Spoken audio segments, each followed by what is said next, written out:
आणि पृथ्वीराज मोहोळ जो महाराष्ट्र केसरी आहे 67वा त्याने वस्तादांना खांद्यावर उचलून आनंद व्यक्त केलेला आहे. आपण पाहिलं मगाशीच. आणि या विजयानंतर पृथ्वीराज मोहोळने खालकर तालमीमध्ये हनुमानाचं दर्शन सुद्धा घेतलंय. पुण्यामध्ये ज्या खालकर तालमीमध्ये पृथ्वीराज घडला तिथे त्याचा सत्कार सुद्धा करण्यात आलेला आहे.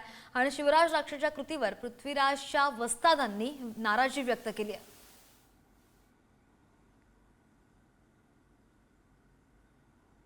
भारी वाटतंय. त्या मातीत पहिल्यापासून लंगोट लावा शिकवलं वस्तादांनी. त्याचं वस्तादांचं चुलत्यांचं स्वप्न, वडिलांचं स्वप्न पूर्ण केलं. आणि त्या मातीत येऊन त्यांच्या हातात ज्यासाठी प्रॅक्टिस केली होती त्यांच्या हातात ती गादा येऊन हे तालमीतच आमचं 4थी पिढी आहे सर. तालमीतच पहिल्यापासूनच लहानाचा मोठा झालेलो आहे.